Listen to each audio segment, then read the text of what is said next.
Okay, போன வாரம் யாரை குறித்து பேசணும்? எரேமியாவை குறித்து பேசணும். ஓகே, இந்த வாரமும் அப்படியாய் செய்யலான்னு ஆசைப்படும் போது கர்த்தர் வேற காரியத்தை கொடுத்துட்டார். என்ன காரியங்களை கொடுத்தார் என்று சொன்னால், அதாவது வஞ்சிக்கிற வழிகளை குறித்து நாம் எச்சரிக்கையாக இருக்க வேண்டும் என்று சொல்லி கர்த்தர் இன்றைக்கு சபையின் நடுவில் பேசுகிறார். வஞ்சனைக்கு நாம் எச்சரிக்கையாக இருக்க வேண்டும். We need to be beware of what? Deception. டிசெப்ஷன்னா என்ன பாஸ்டர்னா? வஞ்சனை. சரி, வஞ்சனைனா என்ன? வஞ்சனை மீன் கிடையாது. வஞ்சனை என்றால் என்ன? ஏமாற்றுவது. பிறர் ஏமாற்றுவார்கள், அந்த ஏமாற்றத்துக்கு நாம் வழி விலகி நிற்க வேண்டும் என்று ஆண்டவர் சொல்லுகிறார். புதிய ஏற்பாட்டில் ஒரே ஒரு அதிகாரம் கொண்டு 25 வசனம் கொண்டு இருந்த ஒரு புஸ்தகம் இருக்கிறது. எந்த புஸ்தகம் சொல்லுங்க பார்ப்போம்? கடைசி புஸ்தகமான யூதா என்று சொல்லுகிற புஸ்தகத்தில் யூதா என்ற ஒரு நபர் எழுதுகிறார். அந்த யூதா என்ற நபர் யார் என்று சொல்லும் பொழுது யாரு? அவருடைய சகோதரர் யாரு?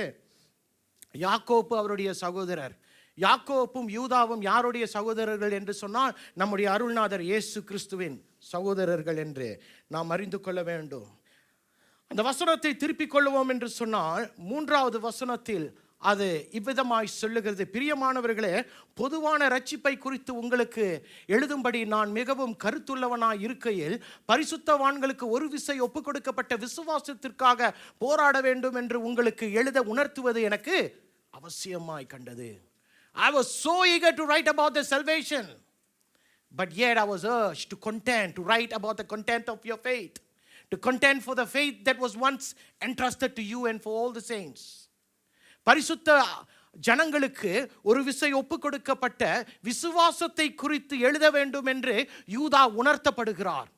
பொதுவான ரட்சிப்பை குறித்து தான் எழுத வேண்டும் என்று எண்ணும்போது அவர் உணர்த்தப்படுகிறார், விசுவாசத்தை குறித்து எழுதியானே. ஏன் அவர் விசுவாசத்தை குறித்து எழுதுகிறார் என்று சொன்னால், நல்லா கேளுங்க. கடைசி நாட்களில் விசுவாசம் எப்படி இருக்கும் தெரியுமா? கடல் அலையை போல இருக்கும். கடல் அலை எப்படி மேலையும் கீழையுமாய் போகும். அதாவது நல்ல காரியங்கள் நமக்கு நடந்து கொண்டு இருக்கும் போது நம்முடைய விசுவாசம் உச்ச கட்டத்தில் இருக்கும். ஆனால் ஏதோ ஒரு காரியம் நம்முடைய வாழ்க்கையில கொஞ்சம் தடுமாறும் போது என்னுடைய விசுவாசம் எங்க போகுது? மேலே இருக்கிற அலை எங்க போகுது? இப்ப கீழே நிற்கும். அப்படியாய் காணப்படுகிற கடைசி நாட்களில் விசுவாசத்தில் தத்தளிக்கக்கூடியவர்களாய் நாம் இருந்து விடுவோம் என்று சொல்லி ஆவியானவர் யூதாவுக்கு எழுதுகிறார். இதோ இந்த பொதுவான அதாவது ஒப்புக் கொடுக்கப்பட்ட விசுவாசத்தை குறித்து யூதா நீர் எழுது என்று சொல்லியும் அவர் எழுதுகிறார். அது மட்டுமில்ல, 4வது வசனத்தில் பார்க்கும்போது ஒரு கூட்ட ஜனத்தை பற்றி அவர் எழுதுகிறார். நல்லா கேளுங்க. அந்த ஒரு கூட்ட ஜனம் எங்க இருப்பார்கள் என்று சொன்னா, they are found inside the church. சபையின் நடுவில் இருக்கிறார்கள். 4வது வசனத்தை பார்ப்போம் என்று சொன்னால், ஏனெனில் நமது தேவனுடைய கிருபையை காமவிகாரத்துக்கு ஏதுவாய் புரட்டி ஒன்றான ஆண்டவராகிய தேவனையும் நம்முடைய கர்த்தராகிய இயேசு கிறிஸ்துவையும் மறுதலிக்கிற பக்தியற்ற ஒரு சிலர் பக்கவழியாய் நுழைந்திருக்கிறார்கள். அவர்கள் இந்த ஆக்கினிக்குள்ளாவார்கள் என்று பூர்வத்திலே எழுதியிருக்கிறது என்று யூதா எழுதுகிறார். Certain man whose contamination is certain, is confirmed, will slip in. That's what he says. Will slip in. அதாவது அவர்கள் வெளியே இருக்க மாட்டார்கள், சபைக்குள்ள பக்க வழினா என்னன்னு தெரியல. ஃப்ரண்ட் என்ட்ரன்ஸ் கிடையாது, பேக் என்ட்ரன்ஸ். அவர்கள் வந்து என்ன செய்வார்கள்? நம்மை போல இருப்பார்கள் என்று யூதா எழுதுகிறார். நம்மை போல இருப்பார்கள் அப்படின்னா நம்மை போல ஆராதிப்பார்கள், நம்மை போல வசனம் கேட்பார்கள், நம்மை போல விசுவாசத்தில் இருக்கிற மாதிரி இருப்பார்கள், நம்மை போல அந்நிய பாஷைகள் பேசுவார்கள், நம்மை போல வரங்களில் செயல்படக்கூடியவர்களாய் இருப்பார்கள். ஆனால் உண்மையாய் அவர்கள் எப்படிப்பட்டவர்கள் என்று சொன்னால், அவர்கள் வஞ்சனைக்காரர்கள், அவர்கள் சிதைக்கப்படுகிறவர்கள், which is corrupted. அவர்கள் தேவபக்தியற்றவர்கள், அவர்கள் கிருபையை அலட்சியப்படுத்துகிறவர்கள், அவர்கள் இயேசுவை மறுதலிக்கிறவர்கள், அவர்கள் அவதூறு பேசுகிறவர்கள். These are the people that you will find in the last days church. That's what Jude writes. These people will be deceivers in disguise. They will be corrupted, they will be ungodly, they will take grace as a license to sin against God. They will deny Jesus and they will be slanderers. இப்படிப்பட்டவர்களா சபைக்குள்ள ஆண்டவர் அனுமதிக்கிறார் என்று சொல்லும் பொழுது, we go back to the 3rd verse. அந்த 3வது வசனத்தில், go back to the 4th verse. For certain man whose contamination was written about. அவர்களுக்கு ஏற்கனவே நியாய தீர்ப்பு உறுதி செய்யப்பட்டிருக்கிறது. கடைசி நாட்களில் கர்த்தர் ஒரு சில காரியங்களை சபைக்குள் அனுமதிப்பார். நமக்கு தெரியும், வெளிப்படுத்தின விசேஷத்துக்குள்ள போனீங்கன்னா உங்களுக்கு தெரியும், பெரிய உபத்திரவத்துக்குள் இதோ இஸ்ரவேலையே கர்த்தர் அனுமதிப்பார் என்று வசனம் எழுதியிருக்கிறது. கடைசி நாள் திருச்சபைக்குள்ள இவர்களை கர்த்தர் ஏன் அனுமதிக்கிறார்கள்? இவர்கள் நியாயம் தீர்க்கப்பட்டவர்கள். They are under the heat lease of God. அவர்கள் நிச்சயமா நியாயம் தீர்க்கப்படுவார்கள். யாரை போல? வேதத்தில் ஒரு சிலர் இவ்விதமாய் செய்தார்கள். அவர்கள் செய்ததை கர்த்தர் பார்த்து அவர்களை அழித்து போட்டார். அப்படியான ஒரு சிலர் சபையின் பக்க வழியாய் நுழைந்து நம் மத்தியில தேவனை விட்டு நம்மை தூரம் போக அப்படியாய் செய்வார்கள் என்று யூதா எழுதியிருக்கிறார். உங்களுக்கு நேரம் எடுக்குமானால் வீட்டில் போய் ஒன்று செய்யுங்க. அந்த யூதாவின் அதிகாரத்தை எல்லாருமே படிங்க. 25 வசனம் தான், ஆனால் அதில் அவ்வளவு ஆழங்கள் இருக்கிறது. எத்தனையோ படிக்கலாம், எத்தனையோ நம்ம பிரசங்கிக்கலாம். நான் ஒரே ஒரு காரியத்தை எடுத்திருக்கிறேன் உங்க மத்தியில சொல்லுவதற்கு.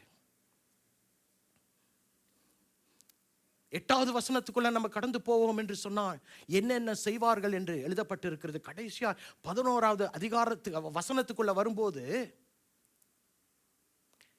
என்னிடத்துல இந்த வார்த்தையை யாரும் சொன்னாலும் நான் கொஞ்சம் கோபம் கொள்வேன், இல்லைன்னா நான் கொஞ்சம் கலங்கி போய் விடுவேன். என்ன சொல்லுகிறார் தெரியுமா? உனக்கு ஐயோ என்று சொல்லுகிறார். வசனம் அப்படியாய் சொல்லுகிறது. என்னது? உனக்கு ஐயோ. படிங்களேன் 11வது வசனத்தை யாராச்சும் படிங்க. இவர்களுக்கு ஐயோ, இவர்கள் காயினுடைய வழியில் நடந்து. போதும். இவர்களுக்கு ஐயோ. இவர்கள் 3 விதங்களில் சபைக்குள் கடைசி நாட்களில் செயல்படுவார்கள். These people who comes by the back, they will come to destroy the church. They will bring people away from the Lord Jesus Christ. இவர்கள் 3 விதங்களில் என்ன செய்வார்களாம்? தேவனுடைய ஜனங்களை அவரிடத்திலிருந்து பிரித்து விடுவார்களாம். இந்த வசனத்தை கேட்கணும்னா நம்ம ஒண்ணு செய்யணும். வேதத்தில் இல்லைன்னா என்னோடு கூட வாங்க. நம்ம வேதத்தை படிக்காம இருப்போம் என்று சொன்னால் அநேக காரியங்கள் நமக்கு புரியாதுங்கயா. இன்னைக்கு வேதம் படிக்கிறது கொஞ்சமாய் குறைந்து போய்கொண்டு இருக்குது. ஒரு சிலர் சொல்றாங்க, நான் தான் ஞாயிற்றுக்கிழமை வரேன்னு. ஒரு சிலர் சொல்றாங்க, எனக்கு தான் ஒவ்வொரு நாளும் வாட்ஸ்அப்ல என்ன வருது? தேவனுடைய வார்த்தை வந்துகிட்டு இருக்க. You cannot replace your quiet time with your WhatsApp messages. உனக்கென்று வைத்திருக்கிற அந்த தனிப்பட்ட தேவனுக்குரிய நேரத்தை நீ அதை எடுத்துக்கொண்டு தான் செல்ல வேண்டும். அதை நீர் அனுபவிக்க வேண்டும். Experience your time with God. அதை மட்டும் நீங்க விட்டுறாதீங்க. 3 காரியங்கள் அதை நான் சொல்லி முடிக்க ஆசைப்படுகிறேன். முதல் காரியம் என்னவென்று சொன்னால், இதோ அவர் படித்தார், அதை சொல்லுங்க. காயேனின் வழிகளில் அவர்கள் நடப்பார்கள். அங்க நடந்துன்னு போட்டிருக்கு. நான் சொல்றேன், கடைசி நாட்களில் என்ன நடக்கும் என்று சொன்னால் 3 விதங்களில் சபைக்குள்ள வந்து சேதத்தை படுத்துவார்கள். முதலாவது காயனுடைய வழியில் நடப்பார்கள். காயன் என்று சொன்னால் நமக்கு தெரியும். யார் காயன்? யாருடைய மகன்? அது என்ன? ஆதாம் ஏவாள் யார் பாஸ்டர்? எனக்கு கேட்ட மாதிரி இருக்கு அப்படின்னு இந்த இடத்துல யாரும் சொல்லிடுறாங்க. நான் காலில் விழுந்து மன்னிப்பு கேட்டுருவேன், என்னையா அப்படி இருக்கிறீங்கன்னு. ஐயா, காயேனும் ஆபேலுக்கும் உள்ள பெற்றோர்கள் யாரு? ஆதாமும் ஏவாளும். முதலாய் சிருஷ்டிக்கப்பட்ட ஆணும் பெண்ணுமாயிருக்கிற ஆதாம் ஏவாளுக்கு பிறந்தவர்கள் தான் காயேனும் ஆபேலும். காயேன் விவசாயி, ஆபேல் ஆடு மேய்க்கிறவன். ஒரு நாள் ஆண்டவர் அவர்கள் சொல்றாரு, என்னிடத்தில் நீ பலியை கொண்டு வா என்று. இருவரும் பலிகளை கொண்டு வருகிறார்கள். God just tells them one day to bring their offerings. அவர்கள் பலியை கொண்டு வருகிறார்கள். ஆனால் வசனம் தெளிவாய் சொல்லுகிறது, யாருடைய பலியை கர்த்தர் ஏற்றுக்கொண்டாராம்? ஆபேலுடைய பலியை அவர் ஏற்றுக்கொண்டாராம். காயனுடைய பலி என்ன செய்தாராம்? அவர் புறக்கணிக்கிறார் என்று பார்க்கிறோம். ஒரு சில வேதத்தில் உள்ளவர்கள் சொல்லுகிறார்கள், காயனுடைய பலியை கர்த்தர் ஏன் எடுத்துக்கொள்ளவில்லை என்று சொன்னால் அது இரத்த பலி இல்லாத ஒரு பலி. அதனால் ஆண்டவர், அது தவறான ஒரு காரியம். I want to correct you people, it's wrong if you are thinking like that. Cain's offering was not accepted. That's what some people perceive. Cain's offering was not accepted because it was not an offering that has blood involved in it. ஏன்னா காயேன் அவனுடைய பலிகளை கொண்டு வரும்போது கர்த்தர் அதை ஏற்றுக்கொண்டார். பழைய ஏற்பாடில் மோசேயின் நியாயப்பிரமாணத்தில் பார்ப்பீங்கன்னா 6 விதமான பலிகளை குறித்து ஆண்டவர் சொல்லியிருக்கிறார். என்னென்ன? சர்வாங்க தகன பலி, போஜன பலி, சமாதான பலி, ஸ்தோத்திர பலி, பாவ நிவாரண பலி, குற்ற நிவாரண பலி. 6 விதமான பலிகள் இருக்கிறது. இந்த 6 பலிகளிலும் ரத்தம் சம்பந்தப்பட்ட பலிகள் இல்லை. எல்லா பலிகளிலும் ஏதோ ஒன்று இருக்கிறது. அப்ப ஏன் ஆண்டவர் காயனுடைய காணிக்கையை எடுத்துக்கொள்ளவில்லை? பார்க்கலாமா? எபிரேயர் 11ஆம் அதிகாரம் 4வது வசனம். யாராச்சும் படிங்களேன். முன்னுக்கே இருக்கு.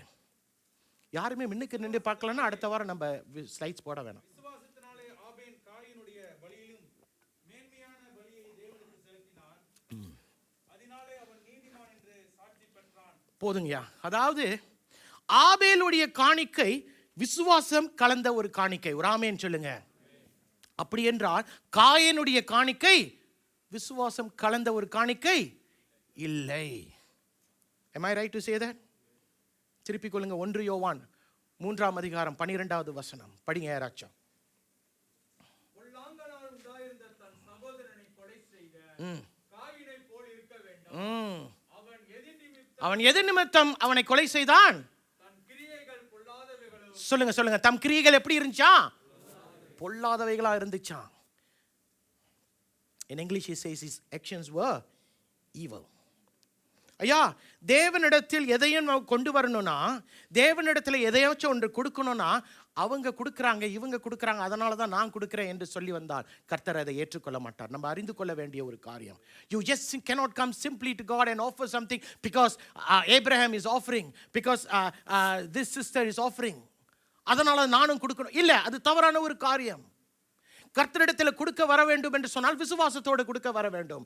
கர்த்தரிடத்தில் கொடுக்க வர வேண்டும் என்று சொன்னால் உற்சாகமாய் கொடுக்க வேண்டும். Bible says the Lord loves a cheerful giver. உற்சாகமாய் கொடுக்கிறவன் மேல் கர்த்தர் எப்படி இருக்கிறாராம்? பிரியமாய் இருக்கிறார். அப்படி என்றால் நான் என்னையே கொடுக்க வேண்டும் என்று சொன்னால் நான் எப்படி வரணும்? விசுவாசத்துடன் வரணும், உண்மையோடு வரணும். அவனுடைய பொல்லாதவைகளின் நிமித்தம் காயனுடைய காணிக்கையை கர்த்தர் என்ன செய்யல? அங்கீகரிக்கவில்லை. இன்றைக்கும் கர்த்தர் அதை தான் விரும்புகிறார். கடைசி நாள் திருச்சபை. இன்றைக்கு நாம் தேவனிடத்தில் எல்லாற்றையும் கொடுக்கிறோம். நம்மையே கொடுக்கிறோம், நம்முடைய தாளந்துகளை கொடுக்கிறோம், நம்முடைய காணிக்கை தசம பாகங்களை கொடுக்கிறோம். அது என்ன சடங்காச்சாரமாக கொடுக்கிறோமா? இல்லை, அப்பா கொடுக்க சொன்னாரு அதனால நான் கொடுக்கிறேன், மனைவி கொடுக்க சொன்னாங்க, கணவன் அதனால தான் கொடுக்கிறேன் என்று நினைத்து கொண்டு நீங்க கொடுத்துக்கிட்டு இருக்கீங்களா? அந்த காணிக்கை வீணா போன ஒரு காணிக்கை. ஏனென்றால் கர்த்தர் அதை அங்கீகரிக்க மாட்டார். கர்த்தரிடத்தில் வரும்போது எப்படி வரணுமா? அவர் உண்டு என்று விசுவாசித்து வர வேண்டும். காயனுடைய காணிக்கை புறக்கணிக்கப்பட்ட போது அவன் என்ன செய்கிறான்? அவன் கோபம் அடைகிறான். அப்படித்தானே? அவன் முகம் மாறுகிறது என்று வசனம் சொல்லுகிறது. அவன் கோபம் கொள்ளுகிறான். எப்படி என்னுடைய சகோதரனுடைய காணிக்கையை நீர் ஏற்றுக்கொண்டீர், என்னுடைய நீ ஏன் புறக்கணிக்கிறீர் என்று அவன் கோபம் கொள்ளுகிறான். God has every reason to reject anything that you and I bring. நாம் கொண்டு வருகிற எந்த காரியத்தையும் அதில் கர்த்தர் எதிர்பார்க்கிற காரியம் இல்லை என்று சொன்னால் அவர் அதை புறக்கணிக்க தான் செய்வார். He will reject it. அவர் அதை வேண்டாம் என்று தான் சொல்லுவார். ஏனென்றால் பரிசுத்த தேவன் பரிசுத்தம் இல்லாத ஒரு காரியத்துக்குள் கிட்டே அவர் போவது கிடையாது. He doesn't mingle with anything that has nothing to do with his expectation. அப்படியே இருக்கும்போது இன்றைக்கு நான் எப்படி இருக்க வேண்டும்? இவனை போல இருந்தால் என்ன நடக்கும்? எபிரேயர் 11ஆம் அதிகாரம் 6வது வசனத்தை பார்க்கும்போது அவர் வசனம் இவ்விதமாய் சொல்லுகிறது, விசுவாசம் இல்லாமல் தேவனுக்கு பிரியமாய் இருப்பது எப்படிப்பட்ட காரியமா? கூடாத காரியம். ஏன் தெரியுமா? தேவனிடத்தில் சேருகிறவன் அவர் எப்படி இருக்கணுமா? அவர் உண்டு என்று முதலாவது விசுவாசிக்கணும். When you want to come to God, you need to first believe that He is there. You just simply can't come and just say because she is giving, he is giving, and I come and offer myself. That's not going to happen. கர்த்தர் அதை ஏற்றுக்கொள்ள மாட்டார். அதே போலதான் காயனுடைய மனதில் பொல்லாப்பு இருந்ததுனால காயனுடைய காணிக்கையை கர்த்தர் உதறி தள்ளி போடுகிறார். அவன் கோபம் கொண்டு என்ன நடக்குது? தம்முடைய சகோதரனாகிய ஆபேலை கொலை செய்கிறான். ஆதி திருச்சபையில் பார்க்கும்போது, மன்னிக்கவும், பழைய ஏதேம் தோட்டத்தில் ஆரம்பித்த மனித குலத்தின் காரியங்களில் 2 பாவங்கள் முதலாவது காணப்பட்டது. ஒன்று கீழ்ப்படியாமை, ஆதாமும் ஏவாளும். Am I right to say that? There was disobedience. 2வது பாவம் என்ன தெரியுமா? கோபம். ஏன்னா அவன் கோபம் கொண்டதுனால தான் அவன் சகோதரனை என்ன செய்கிறான்? தேவனுடைய ராஜ்யத்துக்கு கீழ்ப்படியாமையும் தேவனுடைய ராஜ்யத்துக்கு கோபமும் சரியாய் வராது. புரியுதுங்களா நான் என்ன சொல்றேன்னு? ஏனென்றால் கர்த்தர் சொல்றாரு, do not sin. ஒரு வசனம் இருக்குது. என்ன வசனம்? திருப்பிக் கொள்ளுங்க, எபேசியர் 4:26 நினைக்கிறேன். பாவம் செய்தாலும் கோபம் கொண்டாலும் பாவம் செய்யாது, அப்படிதானே? அப்புறம் என்ன சொல்றாரு? என்ன நீங்க உங்களுக்கு படிச்சுக்கிறீங்களா? சூரியன் அஸ்தமிப்பதற்கு முன்பா என்ன செய்யணுமா? ஹலோ, ஒப்புரவாயிருங்க, கோபம் வேண்டாம் என்று வசனம் தெளிவாய் சொல்லுகிறது. கோபம் என்ற ஒரு காரியம் ராஜ்யத்துக்கு பிரயோஜனமற்ற ஒரு காரியம். You cannot come and stand in the presence of God, say that I am a child of God, நான் தேவனுடைய பிள்ளை என்று சொல்லி கீழ்ப்படியாமையிலையும் கோபத்திலையும் இருந்தால் அது கர்த்தர் ஏற்றுக்கொள்ள முடியாத ஒரு காரியம். புரிஞ்சவங்க ராமேன்னு சொல்லுங்க. ஐயா, இந்த கடைசி நாட்களில் உலகம் போய்கொண்டு இருக்கிற வேளத்தில் பாவமும் பெருகி கொண்டுதான் இருக்கிறது, அப்படிதானே? எங்கெங்கேயோ வித்தியாசமான பாவங்கள் தோன்றி கொண்டுதான் இருக்கிறது. உலகத்தில் பார்க்கும்போது பாவங்கள் பெருகி கொண்டு இருக்கிறது. அவர்களுக்கு வழிகாட்டுவதற்கு ஆட்கள் கிடையாது. அதனால பாவம் சமுதாயத்தில் பெருகி கொண்டே இருக்கிறது. The sin is so much prevalent in society. The sin is prevalent so much outside the church. Why? Because they don't have people who can direct them. There is no people who can tell them this is wrong. இது தவறு என்று சொல்வதற்கு யாரும் இல்லை. ஆனா நமக்கு அப்படி இல்லை. நமக்கு வசனம் இருக்கிறது, நமக்கு பரிசுத்த ஆவியானவர் இருக்கிறார். அவர் சொல்றார் இந்த வழியில தான் போகணும் என்று சொன்னால் நாம் அப்படி போகும்போது நாம் காயனுடைய வழிகளில் நாம் கடந்து போக மாட்டோம். ஆமென் சொல்லுங்களேன். அப்ப யூதா என்ன சொல்ல வருகிறார்? காயனுடைய வழிகளும் இந்த சபைக்கும் என்ன சம்பந்தம் என்று பார்க்கும்போது we will see one thing. காயனுடைய வழிகள் எப்படிப்பட்ட வழிகளாம்? விசுவாசமற்ற வெறுமையான வழிபாடு. எத்தனை பேருக்கு புரிகிறது எனக்கு தெரியாது. The way of Cain is a faithless and empty religion. How can I say that? என்னால எப்படி சொல்ல முடியும்? ஏனென்றால் அவர்கள் ஒரு வெறுமையான ஒரு வழிபாடு என்று சொன்னால் ஆங்கிலத்தில் they say it's religion. ஒரு வெறுமையான வழிபாடை வைத்துக்கொண்டு என்ன நடக்கும்? என்ன நடக்குது தெரியுமா? திருப்பிக் கொள்ளுங்க, பவுல் சொல்லுகிற ஒரு காரியம் 2 தீமோத்தேயு 3:5 இதுதான் வெறுமையான வழிபாடு. தேவ பக்தியின் வேஷத்தை தரித்து அதனுடைய பலனை என்ன செய்வார்களாம்? மறுதலிப்பார்களாம். They will have a religion of their own. That's what I call as godliness. They will have a form of godliness within them, but they will deny what? They will deny their power. எத்தனை பேருக்கு புரிகிறது? இந்த வெறுமையான வழிபாடுகளினால என்ன நடக்குது தெரியுமா? இந்த வெறுமையான வழிபாடுகளினால தான் கள்ள போதனைகள் சபைக்குள்ள வருகிறது, தவறான காரியங்கள் சபைக்குள்ள வருகிறது. இந்த வெறுமையான வழிபாடுகள் இருக்கிறதுனால தான் கிருபையை அலட்சியப்படுத்தி பாவம் சபைக்குள்ள வந்து கொண்டிருக்கிறது. இந்த வெறுமையான வழிபாடுகளை வைத்துக்கொண்டு தான் அந்தி கிறிஸ்துவின் காரியங்களை நாம் அங்கே பார்க்கிறோம். Why? Because it's an empty religion. அதனால தான் யூதா தெளிவாய் சொல்லுகிறார், காயனுடைய வழிகளை என்ன செய்? விட்டு விலகு என்று சொல்லுகிறார். காயனுடைய வழிகளை விட்டு விலகு என்று சொல்லுகிறார். ஆபத்தான ஒரு காரியம் ஐயா. வெறுமையான ஒரு வழிபாடுக்குள்ள நீயும் நானும் கடந்து போவோம் என்று சொன்னால், if you are going or if you have decided to live a life with an empty religion, you will end up outside the will of God. தேவனுடைய சித்தத்துக்கு வெளியே தான் காணப்படுவார். ஆண்டவரே என்னை ஆசீர்வதியும் என்று சொல்லும்போது கர்த்தர் இந்த பக்கம் முகத்தை திருப்பிக் கொள்ளுவார். வேதம் எனக்கு தெரிஞ்சிருக்கு, கர்த்தருடைய கண்கள் பூமி எங்கும் உலாவிக் கொண்டிருக்கிறது. அப்ப எப்படி நீங்க எப்படி சொல்லுவீங்க? அதெல்லாம் பேசாதீங்க. பாவம் உள்ளவனை கர்த்தர் எங்கேயாச்சும் ஆசீர்வதிக்கிறாரா என்று சொல்லுங்க. இப்ப நான் சொன்ன வார்த்தைகளை நான் வாபஸ் வாங்கிக்கிறேன். பாவம் உள்ளவனுக்கு கர்த்தர் துணை நிற்க மாட்டார். உன்னுடைய வழிகள் பாவமுள்ள வழிகளாக இருக்கும் என்று சொன்னால் கர்த்தர் உன்னை ஆசீர்வதிப்பார் என்று நினைக்கவே கூடாது. அது தப்பான ஒரு காரியம். காயனுடைய வழிகளை விட்டு விலகு. 2வது காரியம் என்ன சொல்லுகிறது? பேலேயாமின் கூலிக்காக செய்த வஞ்சகத்தில் அவர்கள் விரைந்து ஓடினார்கள். இதுவும் ஒரு மோசமான காரியங்கய்யா. They have rushed. The second point to know, Jude says that what be found in the last days church will be people who has taken after Balaam, who rushed into prophet. அவன் என்ன செய்கிறான்? ஏமாற்றுக்காரனாய் இருக்கிறான். பேலேயாம் யார் என்று பார்க்கும்போது எனக்கு அவ்வளவு தெரியாது பாஸ்டர் என்று சொல்றவங்க கையை தூக்கி காட்டுங்க, எனக்கு பேலேயாம தெரியாதுன்னு. என்ன ஏதாச்சும் கை வரும்னு பார்த்தேன், எனக்கு தெரிய வெக்கப்படுறீங்கன்னு. எனக்கு தெரியும். சரி, பேலேயாம எங்க பார்க்கலாம்? எந்த வசனத்தில் பார்க்கலாம்? எந்த அதிகாரத்தில் பார்க்கலாம்? போட்டுட்டியா அதுக்குள்ள? அதான் போட்டியா, அப்புறம் என்ன செய்யறது? என்னாகமத்தில் அவனுடைய சம்பவத்தை நாம் பார்க்கலாம். பேலேயாம் யார் என்று பார்க்கும்போது அதன் அடிப்படைக்குள்ள நம்ம கடந்து போகணும். இஸ்ரவேலர்கள் எகிப்தில் இருந்தார்கள், ஞாபகம் இருக்கா?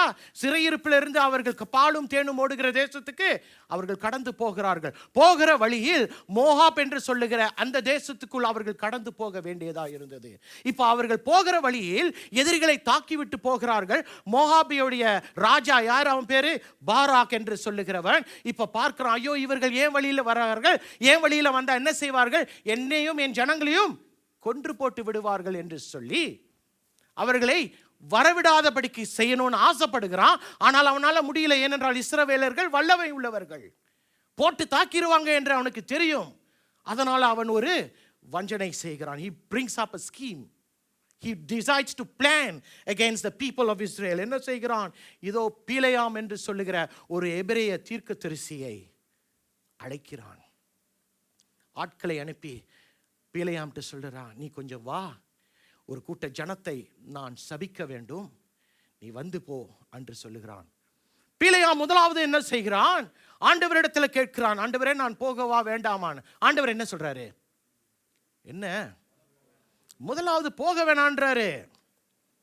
அப்ப ஆண்டவர் தெளிவா சொல்லிட்டாரு, போகக்கூடாது என்று சொன்ன பின்பு அவர்கள்ட்ட சொல்லிட்டான், நான் வரல, ஆண்டவர் போக வேணான்னு சொல்லிட்டாரு. இப்ப பாராக் என்ன செய்கிறான்? அவனுடைய இன்னும் அநேக ஆட்களை இன்னும் அதிக பணத்தோடு பீலேயாம் மத்தியில் மறுபடியும் அனுப்புகிறான். Now he sends his delegation with more profit, more money to go and engage Balaam. ஏற்கனவே ஆண்டவர் என்ன சொல்லிட்டாரு? போவேனான்ட்டாரு. இப்ப அதிக பணத்தை பார்த்ததும் பீலேயாமுக்கு என்ன வருது? ஒரு ஆசை வருது. வருதா? ஆசை வருமா? ஒரு ஆசை வருது. ஆனாலும் அவன் தான் தேவனுடைய தீர்க்கதரிசியாச்சே. இப்போ அவன் என்ன சொல்றான்? நீ கொஞ்ச நேரம் உட்காந்துரு, நான் ஆண்டவர் திருப்பி பேசுறேன். ஆண்டவர் என்ன சொல்லிட்டாரு? போக வேண்டாம் என்று தெளிவாய் சொல்லிட்டாரு. You should not go. இப்போ அவன் எப்படிப்பட்டவன் தெரியுமா? இப்போ நம்ம சில நேரங்களில் நிற்கிறோம், ஆண்டவர்கிட்ட கேட்குறோம், ஆண்டவரே இந்த வேலை கிடச்சிருக்கு, எனக்கு பிடிச்சிருக்கு, நீங்கள் சொல்லுங்கள் ஆண்டவரே, நீங்கள் இப்போ பேசுனீங்கன்னா அந்த வேலையை வேணான்னு சொல்லிடுவேன். இப்போ ஆண்டவர் பேசல, நீங்கள் தான் பேசலைன்னா அப்படின்னா நீங்கள் சரின்னு சொல்லிட்டீங்க, சொல்லிட்டு நம்ம போய் அந்த வேலையில் சேருவோம். அப்படிப்பட்டவங்க இங்கே யாராச்சும் இருக்கிறீங்களா? அப்படிப்பட்டவர்களை போல தான் பீலேயாம் போல. ஏன் தெரியுமா? ஆண்டவர் தான் முதல்ல வேணான்னு சொல்லிட்டார்ல. இப்போ அவனை சொல்கிறான், நீ கொஞ்சம் காத்துருன்னு ஆண்டவர்கிட்ட காத்திருக்கிறேன். இப்போ ஆண்டவர் நம்முடைய மனதை அறிந்தவர், அப்படித்தானே? நம்முடைய முழுக்க நம்மை அறிந்தவராக இருக்கிறார். கர்த்தருக்கு தெரிஞ்சிருச்சு இந்த மனுஷன் மேலே என்ன ஆசை வந்துருச்சு, பண ஆசை வந்துருச்சுன்னு. அவர் சொல்ற, சரி நீ போறனா போ அப்படின்றாரு. போறனா போ, ஆனால் நான் சொல்ற வார்த்தைகளை தான் சொல்லணும்னு அதையும் வசனம் சொல்லியிருக்கு. ஆனால் கர்த்தர் கோபம் கொள்ளுகிறார் மட்டும் வசனம் சொல்லியிருக்கு. அதனால தான் அவர் தடை பண்ணுகிறார். பாருங்க, அவனுடைய பேராசை, பண ஆசை என்ன செய்கிறது தெரியுமா? கர்த்தருடைய வார்த்தைக்கு கீழ்ப்படியாதபடிக்கு போக அவனை கொண்டு போகிறது. ஐ ரைட் டு சே தட்? ரெண்டாவது, கர்த்தர் அவனை எப்படியாய் தடுக்கிறார்? அவனுடைய பாதையில் ஒரு தேவதூதனை அனுப்புகிறார். கத்தியை வச்சுக்கிட்டு ஒரு தேவதூதனை நிற்கிறான். அப்பயும் அவன் போறானா? இல்லை. பேச முடியாத ஒரு கழுதையை பேச வைக்கிறார். அப்பயும் அவனுக்கு என்ன சொல்றான்? அவனுக்கு புரிய மாட்டுது. ஏனென்றால் அவனுடைய சிந்தை எல்லாம் எனக்கென்று வைத்திருக்கிற பண ஆசை, எனக்கென்று வைத்திருக்கிற பண ஆசை. சரி, எல்லாம் முடிஞ்சிருச்சு. 400 மைல் போயிருக்கிறான். நான் கனெக்ட் பண்ணி பார்த்தேன். அவன் இருந்த இடத்துல இருந்து மோகா பட்டணத்துக்கு போவதற்கு இட்ஸ் about 400 miles. அவன் கடந்து போய் அந்த இடத்துல இப்ப நிற்கிறான். என்னதற்கு? எதற்கு? சபிப்பதற்கு நிற்கிறான். ஆனால் அவன் சபிக்கும் போது கரத்தை நீட்டி ஒரு சமயம் சொல்லியிருப்பான், ஏதாச்சும் வாயிலிருந்து புறப்பட வரும் என்று சொல்லும் பொழுது சாபத்துக்கு பதிலாக எது வருகிறது? ஆசீர்வாத வார்த்தைகள் வருகிறது. பாராக் யோசிக்கிறான், நான் தான் உன்னை எதுக்கு கூப்பிட்டேன்? சபிக்கிறதுக்கு கூப்பிட்டேன். சரி வா, இன்னொரு இடத்துக்கு போவோம், லொகேஷனை மாற்றுவோம் சொல்லி வேற லொகேஷன். இப்ப அந்த இடத்துல இருந்து சபி என்று சொல்லும் பொழுது சபிக்கிற உதடிலிருந்து என்ன வருகிறது? ஆசீர்வாத வார்த்தைகள் வருகிறது.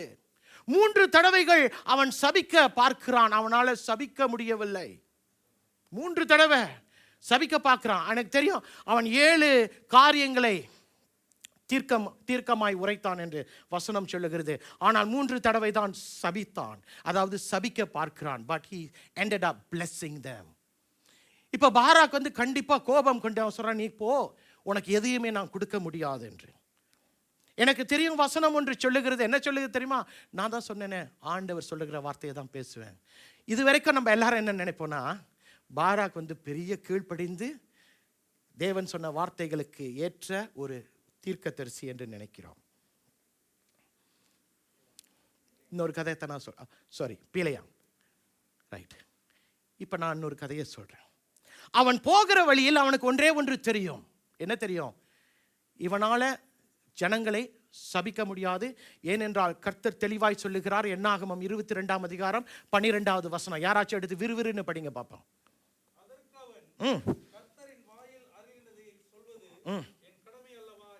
ஓகே, அதுதான் வந்திருக்கா? சரி, அப்படியே பார்ப்போம். ஆனால் இப்போ கர்த்தர் ஒரே ஒரு வார்த்தை அவன்கிட்ட ஒன்று சொல்கிறார். நான் ஆசீர்வதித்த ஜனங்களை நீ சபிக்க முடியாது என்று சொல்லி அவனை அனுப்புகிறார். இப்போ அவனால் சபிக்க முடியவில்லை. அவன் இன்னொரு காரியத்தை செய்கிறான். நல்லா கேளுங்க, இது வேதத்தில் இருக்கா? நான் அப்புறம் சொல்கிறேன். பாராக்கிட்ட போய் பீலியாம் சொல்லுகிறான், தேவன் ஆசீர்வதித்த ஜனங்களை என்னால் சபிக்க முடியாது. ஆனால் நீ ஒரு காரியத்தை செஞ்சனா நான் சபிக்க வேண்டியதில்லை, ஆண்டவர் அவர்களை சபித்து அவர்கள் மேல் கோபம் கொள்வேன். அப்போ அவர் உடனே பாராக்கு நிச்சயமாக எதுவும் அவனுக்கு ஆசை வந்திருக்கான். சரி, நான் என்ன செய்ய? அப்போ அவன் ஒரு திட்டத்தை திட்டுகிறான். என்ன செய்கிறானா, மோவாபிய ஸ்திரீகள், அவனுடைய தேசத்தின் ஸ்திரீகளை இஸ்ரவேல் ஆண்களோடு உடல் உறவு செய்து கொள்ள அவர்களை அனுப்புகிறான். அவர்களும் வந்து அப்படியாய் செய்கிறார்கள். செய்யும் பட்சத்தில் இன்னொரு காரியம், அந்த பெண்கள் சொல்றாங்க, என்னை நீ தொடுவதற்கு முன்பாய் இதோ பாகால் என்று சொல்லுகிற என்னுடைய ஆண்டவனை நீ தொழுது கொள்ள வேண்டும் என்று சொல்லுகிறார்கள். எதை தேவன் செய்ய வேண்டாம் என்று சொன்னார்களோ அந்த 2 காரியங்களை இஸ்ரவேல் அன்றைக்கு செய்தார். அதற்கு காரணம் யார் தெரியுமா? பீலேயாம். வேதம் சொல்லுகிறதா, அன்றைக்கு அவன் செய்தது நிமித்தம் ஆண்டவர் இஸ்ரவேலை தண்டித்தார். 24,000 நபர்கள் அன்றைக்கு கொல்லப்பட்டார்கள். வசனம் சொல்லுகிறது ஒரு வாதையை அனுப்பி அந்த இடத்தில் இஸ்ரவேலர்களை ஆண்டவர் கொன்று போட்டார் என்று வசனம் சொல்லுகிறது. ஐயா, துணிகரமான பாவங்களை பிறர் செய்வதற்கு நாம் உடன் போகக்கூடாது. நான் சொல்றது புரியுதுங்களா? You cannot deliberately cause someone else to sin against God.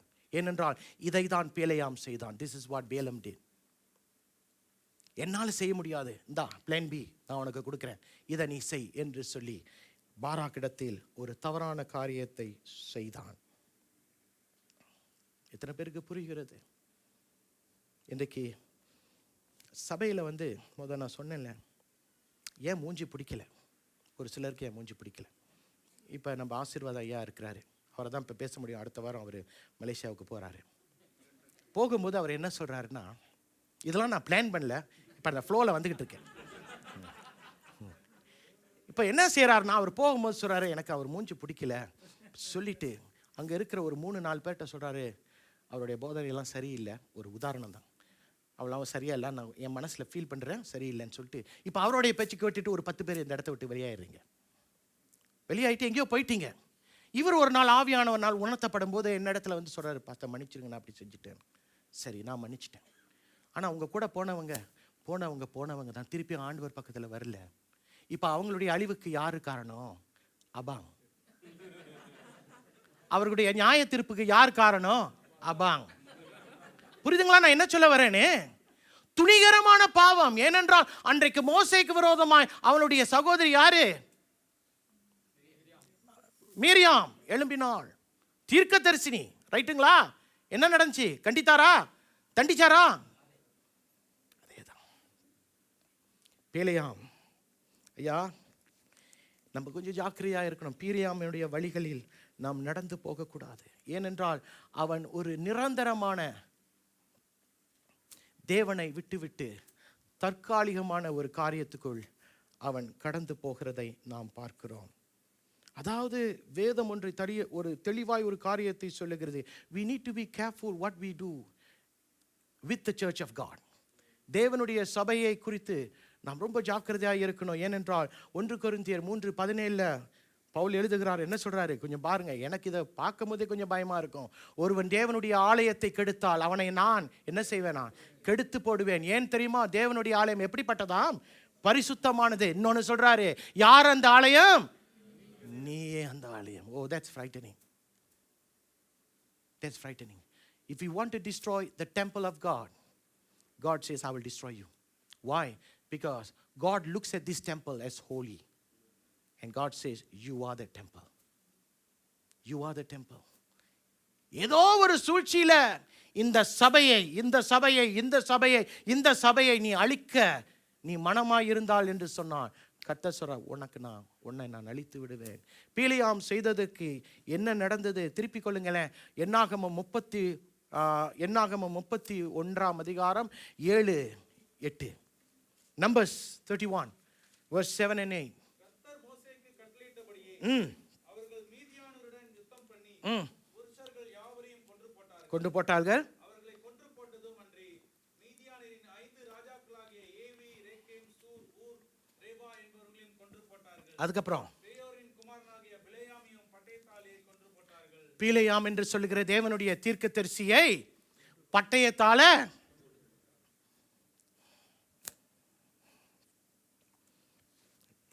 இப்ப பீலேயாமை யூதா யாரோடு ஒப்பிட்டு பார்க்கிறாரு? பீலேயாம் யார் என்று சொல்லும்போது, Balaam represents a fake false friend, but within himself he is a very bad character. பீலேயாம் என்று இந்த தீர்க்கதரிசி ஒரு பொய்யான முகத்தோற்றம் உள்ளவன். ஆனால் உள்ள அவனுடைய குணாதிசயம் தவறானது. சபைகளில் அப்படி காணப்படும். அதனால தான் யூதா தெளிவாக இப்படிலாம் எழுதுகிறார். அவனுக்கு பொய்யான ஒரு முகத்தோற்றம். அப்படின்னா என்ன? வெளியே இருக்கும்போது பிரைஸ் லார்ட் பிரதர், பாஸ்டர் எப்படி இருக்கீங்க, புண்ணால போனதும் சொல்லுவான், தள்ளி போன ஆளியா இந்த ஆளு அப்படின்னுவான். That fake front. ஐயா நானும் அந்த மாதிரி இருந்திருக்கேன். நான் பொய் சொல்லல, நான் தேவ சமூகத்தில் இருந்திருக்கேன். நான் அந்த மாதிரிலாம் மீந்தி பேசியிருக்கிறேன். ஆனால் எனக்கு சந்தர்ப்பம் கிடைச்சி கர்த்தர் உணர்த்தும் போது நான் அந்த பாஸ்டர் கையில் போய், பாஸ்டர் நான் இப்படியா பேசினேன், என்னை மன்னிச்சிருங்கன்னு சொல்லியிருக்கிறேன். ஏன்னா அறியாமையில நம்ம சில நேரங்களில் முட்டாள்தனமான காரியங்களை செய்து நமக்கு நியாய தீர்ப்பை உண்டு பண்ணி கொள்ளுகிறோம். We need to be very careful. So this is the kind of person Jude does not want us to be. அதாவது பீலேயாம் போல ஒரு பொய்யான முகத்தோற்றத்தை வைத்துக்கொண்டு உள்ள என்ன பணாசை உள்ளவன், உள்ள நமக்கு என்ன ஒரு பொய்யான காரியம், ஒரு மாயமாலம் செய்கிற காரியமாய் நாம் காணப்படுவோம். இப்ப இவரை நான் எக்ஸாம்பிளாக சொல்லிட்டேன். யாரையா போடுவான்? சரி, நம்ம அகஸ்தின் ஐயா இருக்கிறாரு. வாரம் நான் ரொட்டேட் பண்ணுறேன் ஒரு ஆளை. இப்போ அகஸ்தின் ஐயா சபைக்கு வராரு, வேதம் அதிகமாய் பார்க்கிறாரு, எதுக்காகவும் சபையை விட்டு கொடுக்க மாட்டார். அப்படி தானேங்கய்யா? அப்படியா இருக்கிறாரு. இப்போ தூரத்தில் ரூபன் வராரு. ரூபன் சொல்கிறாரு, எனக்கு ஒரு உதவி செய்யுங்க, நான் உங்களுக்கு 1 கோடி தரேன், 1 மில்லியன். ஓகே, நான் என்ன செய்யணும்? நீ சபைக்கு போகக்கூடாது, நீ வேதம் வாசிக்கக்கூடாது, நீ தேவனை தேடக்கூடாது அப்படின்னு ஒரு கண்டிஷன் ரூபன் நம்ம அகஸ்தினாவுக்கு சொல்கிறாரு. இப்போ அகஸ்தின் இதுவும் ஒரு கற்பனை கதை தான். இப்போ அகஸ்தின் ஐயா என்ன சொல்கிறாரு, சரி 1 கோடி சாமி வேலையோட நான் கொஞ்சம் பணக்காரன் ஆகிடுவேன் அப்படின்னு நினச்சிக்கிட்டு, இப்போ அவர் என்ன சொல்கிறாருன்னா, சரி இப்போ என்ன சொல்கிறாரு, வேதம் படிக்கக்கூடாது.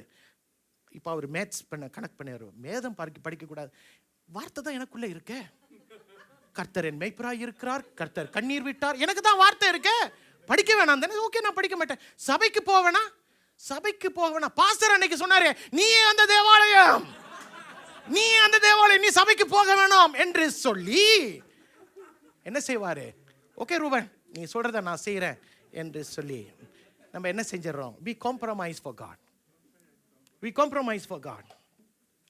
புரியுதுங்களா நான் என்ன சொல்றேன்னு? இன்றைக்கு அப்படிதான் சூழ்நிலைகள் நடந்து கொண்டிருக்கிறது. இன்றைக்கு அந்த 1 கோடிக்காக அவர் தமக்கென்று ஒரு நாள் தேவனிடத்தில் ஒப்பு கொடுத்தாரே, அந்த ஒப்பு கொடுத்தலை அந்த 1 கோடிக்காக விட்டு விடுவார். அந்த அபிஷேகம் எனக்கு வேண்டும், அந்த வல்லமை எனக்கு வேண்டும், எனக்கு தேவனுடைய வார்த்தை வேண்டும் என்று சொல்லி ஒரு உற்சாகமா இதுவரைக்கும் தேவனுடைய பாதையில நடந்து போனாரே, அதன் நடுவில் இப்போ ஒரு ஆசை வந்துருது, அதை அவர் விட்டு விடுவார். அப்படி விட்டு அவர் வழி தவறி போகும்போது நியாய தீர்ப்பு யார் மேல விழுகும்? அந்த அபாங் மேல விழுகும். ரைட்டுங்களா? புரியுதுங்களா நான் என்ன சொல்ல வரேன்னு? சின்ன காரியமா இருக்கலாம், பெரிய காரியமா இருக்கலாம். ஆனால் இன்றைக்கு அந்த ஒரு தற்காலிகமான காரியத்துக்காக ஒரு நிரந்தரமான தேவனை நான் கைவிட்டுட்டு நான் போவேன் என்று சொன்னால், பிலேயாமின் காரியங்களுக்குள் நாமளும் இருக்கிறோம். இந்த இந்த அபிஷேகம் எனக்கு வேண்டும், இந்த தேவன் தான் எனக்கு வேண்டும், கடைசி மூச்சு இருக்கிற வரைக்கும் நான் உங்களை தான் ஆண்டவரை ஆராதிப்பேன் என்று சொன்னோமே, இப்ப அது மாறி போய் விடுகிறது. இதுதான் பீலேயாமுடைய வழிகள். இன்றைக்கு எனக்கு வேலை குறைஞ்சு போச்சு, என்னுடைய சம்பளம் குறைஞ்சு போச்சு, எனக்கு வரக்கூடிய பணம் குறைஞ்சு போச்சு, அதனால நான் கொஞ்சம் அட்ஜஸ்ட் பண்ணிக்கிறேன் என்று சொல்லும் பொழுது பீலேயாமின் வழிகளில் போகக்கூடியவர்களாய் காணப்படுகிறோம். அதாவது நான் உண்மையை தேவ பிரசன்னத்திலிருந்து சொல்றேன், யாரும் கோச்சிக்க கூடாது. Because I stand in the presence of God, I can only preach what God wants me to preach. புரியுதுங்களா நான் என்ன சொல்ல வரேன்னு?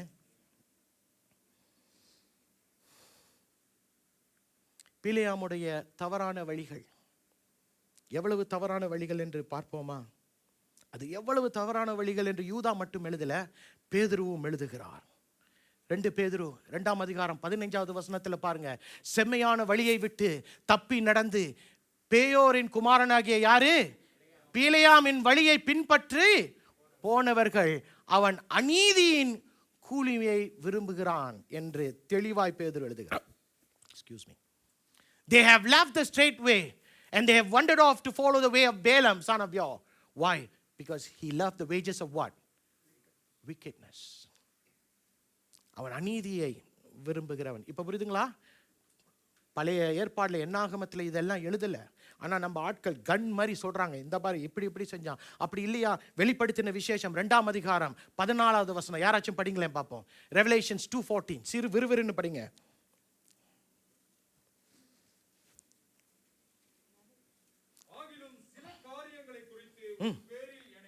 குறைவுண்டு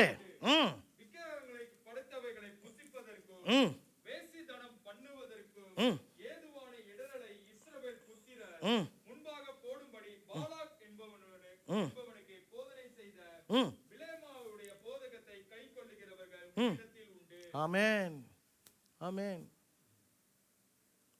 ஆண்டவர் யோவானை குறித்து எழுதும்போது பீலேயாமின் காரியங்களை சொல்லுகிறார். என்னாகமம் 31ஆம் அதிகாரம் 15வது வசனம் மோசே ஒரு காரியத்தை சொல்லுகிறார். அவர்களை நோக்கி, ஸ்திரீகள் எல்லோரையும் உயிரோடு விட்டு விட்டீர்களா?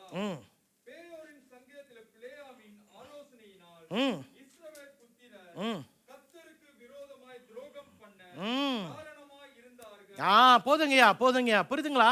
முதலாவது நாம் பார்க்கும்போது இந்த வரிகள் அங்கு எழுதப்படவில்லை. ஆனால் மோசே ஜனங்களை கண்டிக்கும் போது சொல்றான், நீ எப்படி இவர்களெல்லாம் உயிரோடு இருக்கிற?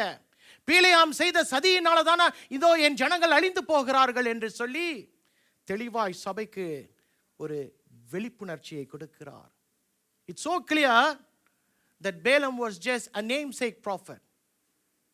ஆனால் அவனுக்குள்ள இருந்தது அநீதி.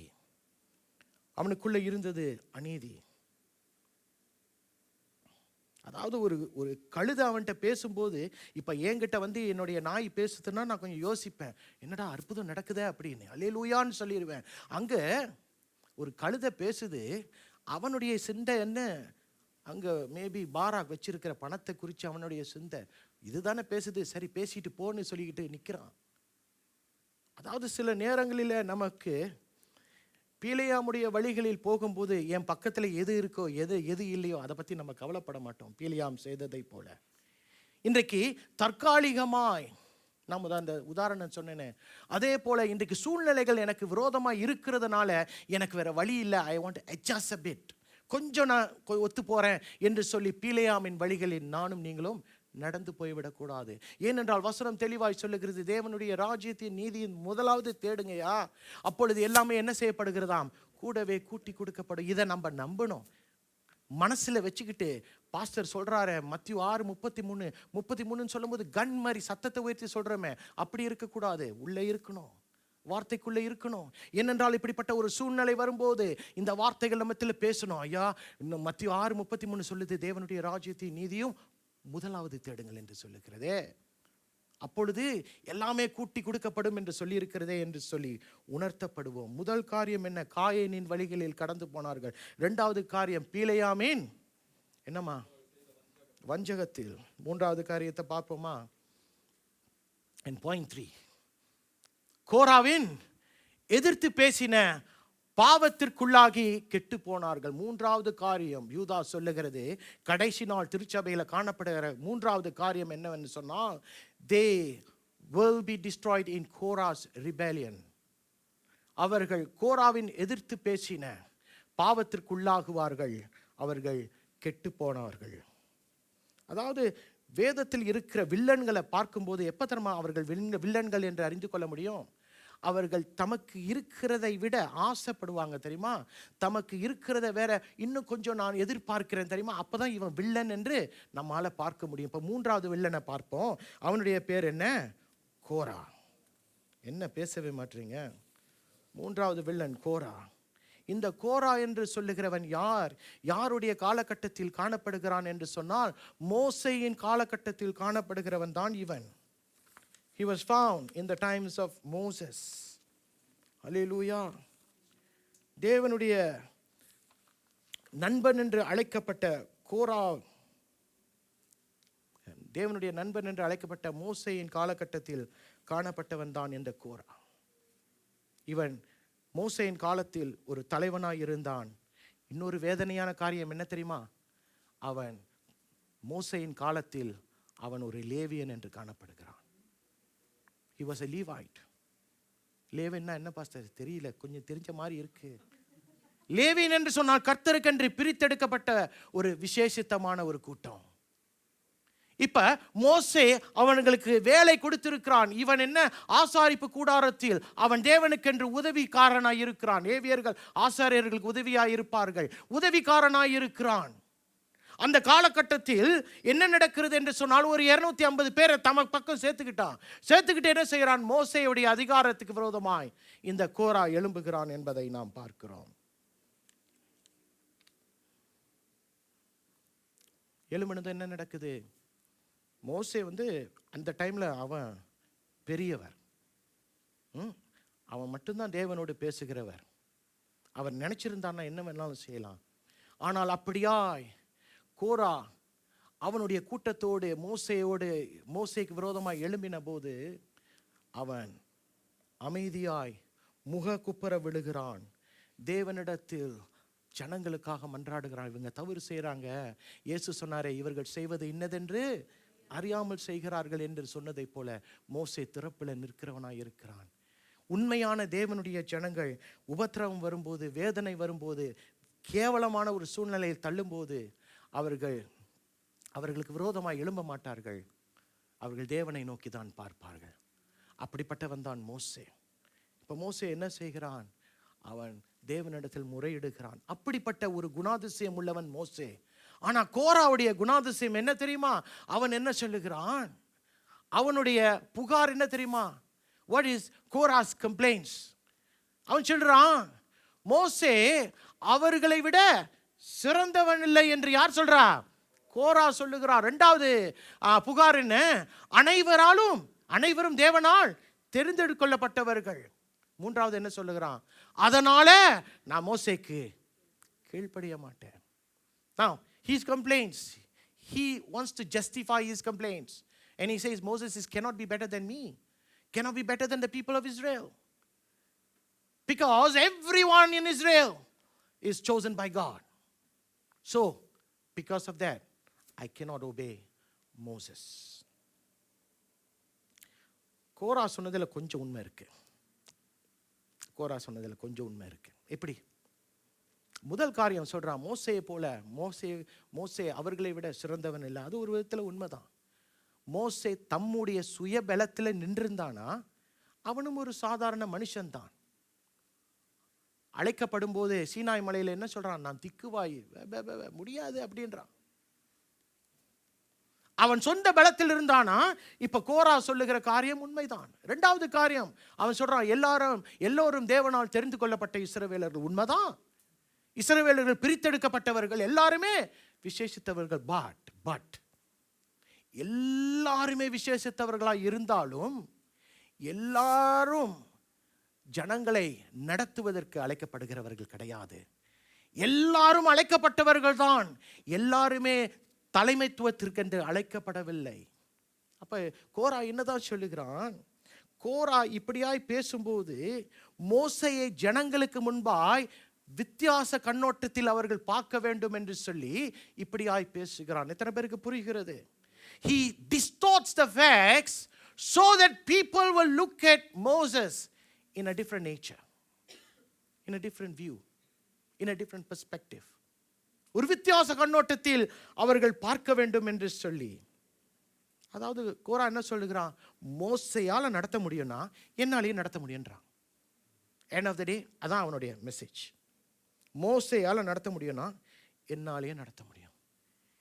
இந்த கோராவுடைய எதிர்ப்பு அவனுடைய அடையாளத்தை மட்டும் அளிக்கவில்லை, அவனுடைய லேவியன் என்று சொல்லுகிற அடையாளத்தை மட்டும் அளிக்கவில்லை, அவனுடைய வாழ்க்கையை மட்டும் அளிக்கவில்லை, அவனுடைய சன்னதியை அளித்தது. ஆமென். அவன் தேவனுடைய உண்மையான ஊழியக்காரனுக்கு விரோதமாக எழும்பினான். அந்த குடும்பத்தையே கர்த்தர் அழித்து போடுகிறார். அதுவும் அவனுடைய முடிவு கொஞ்சம் ஸ்பெஷல், கொஞ்சம் வித்தியாசமான ஸ்பெஷலாக உனக்கு கொடுக்குறேன்னு சொல்லிட்டாரு. இப்போ ஆண்டவர் மெதுவாக போய் மோசேகிட்ட சொல்கிறார், மோசே நீ கொஞ்சம் நவுந்துரு அப்படின்னு. ஸோ நான் மோசையாக இருந்தால் பயந்துருப்பேன். என்ன ஆண்டவர், அப்போ அவனை நீங்கள் ஏற்றுக்கிட்டீங்களா, என்ன ஏற்றுக்கல, ஐயா நீ நவரியா அப்படின்னு சொல்லும்போது மோசே கொஞ்சம் நவந்ததுமே என்ன நடக்குது? பூமி பிளக்கிறது. பூமி பிளந்து திறந்து அவனும் அவனுடைய குடும்பத்தாரும் உயிரோடு கீழே இறங்குகிறார்கள் என்று வசனம் சொல்லுகிறது. இதுவரை இஸ்ரவேலில் நடக்காத ஒரு காரியத்தை கர்த்தர் கோராவுக்கு செய்தார். ஏன்? தேவன் நியமிக்கப்பட்ட ஆவிக்குரிய அந்த அத்தாரிட்டி, அதிகாரத்துக்கு அவன் கீழ்ப்படியாமல் போனான். அவனோடு இருந்தவர்களை அக்கினி அழித்து போட்டது என்று நாம் பார்க்கிறோம். கோரா இன்றைக்கு நமக்கு என்ன கற்றுக் கொடுக்கிறார்? What does Korah's rebellion teach me today? மற்றவனுடைய ஆசைக்காக உன்னிடத்தில் இருக்கிறதை குறித்து நீ சோர்ந்து போயிடக்கூடாது. ஐயா, ஏற்கனவே அவன் கோரா என்பவன் ஒரு லேவியன். கூடார அந்த அந்த அந்த டேபர்னேக்கல் அந்த இடத்துல அவன் ஆசரிப்பு காரியங்களை செய்து கொண்டிருக்கிறவன். இப்ப அவன் இருக்கிறதை விட்டுட்டு மோசேயோட இடம் தான் எனக்கு வேணும்னு சொல்றான். அது கர்த்தர் அவனுக்கு கொடுத்திருந்தார்னா அது அவனுக்கு தான். ஆனால் அவனுக்கு நியமிக்கப்படாத ஒன்றை குறித்து இப்படியாய் அவன் செய்கிறான். இரண்டாவது காரியம் என்ன கற்றுக் கொடுக்கிறது என்று சொன்னான்? Don't raise your own self-esteem by destroying someone else. புரியுதுங்களா? மற்றவனை கீழ்ப்படுத்தி உன் சுய மரியாதை என்ன செய்யணும்? கொள்ள வேண்டாமா? உயர்த்தி கொள்ள வேண்டாம். வேலை இடத்துல அப்படிலாம் இருக்குதா? ரொம்ப காணப்படும். அந்த இந்தியன் கிராப் கதையை பற்றி யாராச்சும் கேட்டிருக்கீங்களா? எல்லாரும் கேட்டிருப்போம். மற்ற கிராப்லாம் அப்படி செய்யாது. Only Indian crops, only the Indian crops will do that. அப்படியான ஒரு காரியம் அப்படியாய் செய்யக்கூடாது. அவன் தகுதி இல்லையா? அவன் தகுதி இல்லை என்பதை உண்மையாய் அவர்களிடத்தில் சொல்லணும், சொல்லக்கூடியவர்கள் இடத்துல சொல்லணும். அவனுக்கு பின்பாய் போய் இப்படி படுத்தி இப்படி சொல்லி அப்படி சொல்லி அவனை கீழே இறக்கிட்டு நம்ப உயருவது தவறான காரியம். மூன்றாவது காரியம் என்ன சொல்லுகிறது? தேவனுடைய வார்த்தையை உன் சுயத்திற்காக பயன்படுத்தக்கூடாது. You cannot use part of God's word to support your desires. புரியுதுங்களா என்ன சொல்றேன்னு? அதாவது தேவனுடைய வார்த்தையை போல தான் இருக்க வேண்டும். என்னுடைய சுயத்துக்காக கொஞ்சம் அட்ஜஸ்ட் பண்ணிக்கிறோம், என்னுடைய வாழ்க்கைக்காக இந்த வார்த்தையை கொஞ்சம் மாற்றிக்கிறேன் என்று சொல்ல முடியாது. ஏனென்றால் அது தேவனுடைய பார்வையில் அது பாவம். நான்காவது காரியம், தேவையற்ற அதிகாரமும் வல்லமையும் நாம் விரும்பக்கூடாது. உனக்கு கொடுக்கப்படாத அதிகாரம், உனக்கு கொடுக்கப்படாத வல்லமையை நீ ஆசைப்பட்டு அதை விரும்பிவிடக்கூடாது. கோரா அதை தான் செய்தான். முடிவு என்னாச்சு? மரணம். முடிவு என்னாச்சு? அழிவு. எத்தனை பேருக்கு நான் சொல்லுகிறது புரிகிறது? புரிஞ்சவங்க மட்டும் ஒரு ஆமேன்னு சொல்லுங்களேன். கோராவின் எதிர்ப்பில் நாம் கடந்து போவோம் என்று சொன்னால் இரண்டு காரியங்கள் நடக்கும். முதலாவது, when we follow the ways of Korah, you fail to recognize where God has actually placed you. கோராவின் வழியில் நாம் போவோம் என்று சொன்னால் தேவன் உனக்கு வைத்திருக்கிற இடத்தை நீ மறந்து விடுவாய். அதுதான் கோரா செய்கிறான். அவன் ஒரு லேவியன், அவனுக்கென்று ஒரு ஊழியத்தை கர்த்தர் பிரித்து வைத்திருக்கிறார். எல்லாருமே லேவியனுடைய ஊழியத்தை செய்ய முடியாது, பிரித்து வைத்திருக்கிறார். அந்த ஊழியம் எனக்கு வேணாம், இதுதான் வேண்டும் என்று சொல்லும் பொழுது உன்னுடைய அடையாளத்தை நீ மறந்து போனாய். இன்றைக்கு அப்படியா இருந்து விடக்கூடாது என்று தான் யூதா நமக்கு ஞாபகம் ஊட்டுகிறார். ஐயா, கோராவுடைய வழிகளை நீ கை கொள்ளாத. ஏன் நீ கை கொண்டனா உனக்கென்று வைத்திருக்கிற இடத்தை நீ மறந்து போய் விடுவாய். இரண்டாவது காரியம் என்ன தெரியுமா? கோராவின் வழியில் நாம் போவோம் என்று சொன்னால் உண்மையாய் நான் உண்மையில் தேவனுக்கு எதிராய் போகிறேன் என்பதை நாம் மறந்து விடுகிறோம். When we follow the ways of Korah, we also forget that we are actually going against who? Going against God. எப்படி? கோரா நினைச்சான் மோசேக்கு எதிர்த்து தான் நான் பேசுறேன்னு. ஆனா மோசேக்கு பின்பா யார் இருக்கா? அப்புறம் that's pure stupidity. Am I right to say that? அது ஒரு முட்டாள்தனம். ஐயா, மோசேக்கு பின்பாய் தேவன் இருக்கிறாரியா, நீ அவனுடைய தேவனுடைய அதிகாரத்துக்கு விரோதமாய் நீ எழும்பாய் என்று சொன்னால் தேவனுக்கு விரோதமாய் எழும்புகிறாய். அதனுடைய முடிவு என்ன? அழிவுதான். So we need to be very careful. என்ன தேவனை எங்க வைக்க வேண்டுமோ நம்ம அங்க தான் வைக்கணும். புரிஞ்சவங்க ஆமென் சொல்லுங்க. நம்முடைய வாழ்க்கையில தேவன் எங்க இருக்கணும்? முன்னுக்கா பின்னாலையா? கரெக்டா இதெல்லாம் சொல்லிருங்க. முன்னுக்கு தான் ஆண்டவர் இருக்கணும்னு. Right right right. நம்முடைய வாழ்க்கையில தேவன் எங்கு இருக்க வேண்டுமோ அவரை அங்கே வைத்து விடுங்க. ஏன்னா அவர் இருக்க வேண்டிய இடத்தில் இருப்பார் என்று சொன்னால் காயினுடைய வழிகளில் நாம் நடந்து போக மாட்டோம். அவர் இருக்க வேண்டிய இடத்தில் இருப்பார் என்று சொன்னால் பிலேயாமின் கூலிக்காக செய்த வஞ்சகத்தில் நாம் விரைந்து ஓட மாட்டோம். அவரை வைக்கக்கூடிய முதல் இடத்தில் வைப்போம் என்று சொன்னால் கோராவுடைய எதிர்ப்புக்கு நாம் கெட்டு போகாமல் இருப்போம். புரிஞ்சவங்க ஆமென் சொல்லுங்க. அப்ப இந்த 3 இடத்துல இருந்து நான் நிற்காம இருக்கணும்னா நான் என்ன செய்யணும்? You need to know your Bible. வேதத்தை நீங்க அறிந்து கொள்ளணும். பிரியமானவர்களே, எல்லாருக்கும் தெரிஞ்ச வசனம் தான். எடுக்கணுமா? 119வது சங்கீதம் 105வது வசனம். என்ன அடுத்த வாரம் ஒரு டெஸ்ட் வைப்போம். ஒரு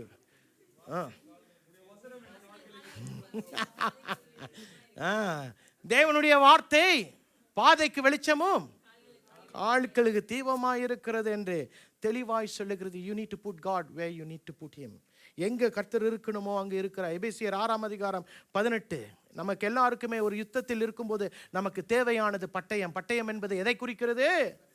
தேவனுடைய வசனத்தை குறிக்கிறது. பிரியமானவர்களே, இன்றைக்கு வசனம் இருக்குமானால் வசனம் நம்மை வழிகாட்டும்.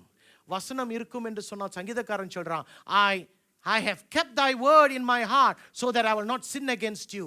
ஆண்டவரே, நான் பாவம் செய்யாதபடிக்கு உன்னுடைய வார்த்தையை என் இருதயத்தில் வைத்தேன் என்று அழகாய் சொல்லுகிறார். அப்ப வசனம் எவ்வளவு முக்கியம், எவ்வளவு முக்கியம். இன்றைக்கு நம்முடைய வேலைகள் இதோ தேவனுடைய இடத்தை எடுத்துக்கொள்ளுகிறது. தேவ ராஜ்யத்தை தேடணும் என்று சொல்றோம். அப்படியாய் தேடுகிறோமா? Ask yourself. Ask yourself. இன்றைக்கு வேதத்தை நாம் அறிந்து கொள்வோம் என்று சொன்னால் இந்த 3 காரியங்களிலிருந்து கர்த்தர் நம்மை விடுதலையாக்குவார். அதாவது எல்லாருக்குமே நான் போதகராய் இருக்கிறேன், அதனால எனக்கு எதுவுமே நடக்காது. நான் சபையில் ஊழியம் செய்கிறேன், எனக்கு எதுவுமே நடக்காது.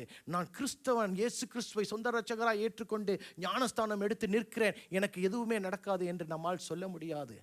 இவர்கள் 3 பேரையும் பாருங்க. காயேன் விவசாயி, பிலேயாம் தீர்க்கதரிசி, கோரா லேவியன். வித்தியாசமான வாழ்க்கை, வித்தியாசமான அழைப்பு. ஆனால் அவர்கள் மத்தியில் பாவம் பெருகும் போது they don't know how to handle that. அவர்களால் இதை எப்படி மேற்கொள்வது என்று அறியாத பட்சத்தில் இந்த 3 நபர்களும் அழிக்கப்பட்டார்கள் என்று யூதா நமக்கு எழுதுகிறார். So what is conclusion? காயனுடைய வழிகள் எப்படிப்பட்ட வழிகள் என்று சொன்னால் விசுவாசம் மற்றதும் வெறுமையான ஒரு வழிபாடாய் இருக்கிறது. ஐயா, இன்றைக்கு நம்முடைய வழிபாடில் இயேசுதான் முதலாவது இருக்க வேண்டும். ஆண்டவராகிய இயேசு முதலாவது இருப்பார் என்று சொன்னால் காயனின் வழிகளில் நானும் நீங்களும் போக மாட்டோம். If we have only Jesus Christ in our lives, in the center of our lives, we will not stray into Cain's way. இரண்டாவது காரியம், பிலேயாமுடைய பிழை என்ன தெரியுமா? பேராசையும் பொருளாசையின் மேலே ஆசை வைத்ததும் தான். He had a life of greed and materialism. அப்படியாய் இருந்தது நிமித்தம் ஐயா இன்றைக்கு இவைகள் எல்லாம் நமக்கு தேவை என்று தெரிந்தும் கூட மத்தேயு 6:33 சொல்றாரு, ஐயா உனக்கு தேவை என்ன என்று தெரியும், இருந்தாலும் என்னையும் என் ராஜ்யத்தையும் என் நீதியும் தேடு என்று ஆண்டவர் சொல்லுகிறார். அப்படியாய் ஆண்டவராகிய இயேசு கிறிஸ்துவுடைய வழிகளையும் வார்த்தைகளையும் கை கொண்டவர்களாய் இருப்போம் என்று சொன்னால் நாம் பிலேயாமின் வழிகளில் கடந்து போக மாட்டோம். மூன்றாவது, கோராவின் எதிர்ப்பு, the rebellion of Korah. என்ன சொல்ல வரேன்? தேவனால் நியமிக்கப்பட்ட அதிகாரத்தை நீ புறக்கணிப்பது தேவனை புறக்கணிக்கிறதுக்கு ஒப்பாய் இருக்கிறது. When you reject God's appointed authority, who are you rejecting actually? God himself. அன்றைக்கு மோசேயுடைய அதிகாரத்தை வேண்டாம் என்று புறம்பே தள்ளின கோரா யாரை புறம்பே தள்ளுகிறான் தெரியுமா?